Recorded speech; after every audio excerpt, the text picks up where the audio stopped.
Bugun 1-2 so'm ishlasak yaxshi bo'lardi-da. 1 so'm pulim qolmadi. Bu yog'iga ijara pulini ham berishim kerak. Amaliy mashg'ulotdan Bu hovlini yaqinda sotib oldim. Ja betartib ekan. Tartibga keltirib qo'yish kerak. Keraksiz narsalarni chiqindiga tashlab.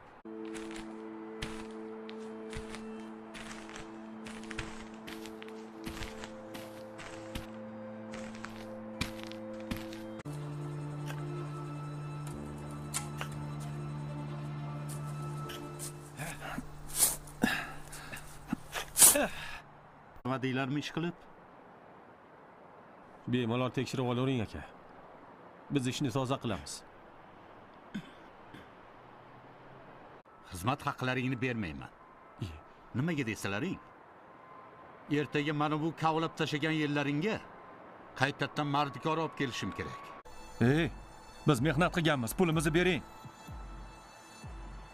Yig'ishtir kiyim-kechagingni. Bor. Qani.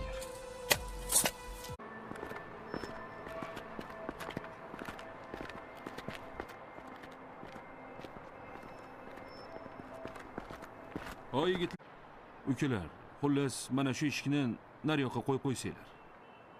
Bo'ldi. Xo'p, hozir. Xo'p. Ehtiyot bo'linglar. Keyin bu juda ham ko'p pul-ku aka. Hozir bajargan ishingiz uchun kuch sarfladinglarmi? Peshonanglardan ter chiqdimi? Qani, olinglar.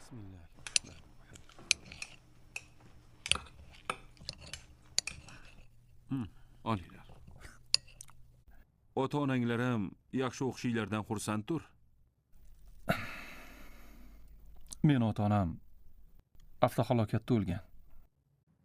Qishloq deyavering. Oxirigacha yeb qo'yinglar. Keyin turasizlar, xo'pmi? Qani, olinglar. Qani? Sizlarga rahmat. Agar mabodo yumushga chaqirsam kelasizlarmi? Ha? Biz dam olish kunlari bo'shmiz. Baraka topinglar. Albatta kelamiz. Rahmat. Bo'lsin. Asadulla aka nimaga chaqirdi-ki? Biron bajaradigan ishi bordir-da. Kelinglar dedi-ku. Endi Onasi, bo'lmasam sen ovqatni tezlashtirgin, xo'pmi? Bora qol. Xo'p bo'ladi. Xullas yigitlar, mana shu daraxtlarni ozgina butash kerak.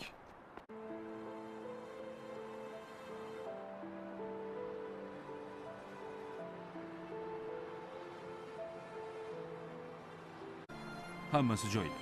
Niyat qilgandim. O'g'lim eson-omon tug'ilsa, bir ehson qilaman deb niyat qilgandim. Shu sizlarga nasib qilgan ekan.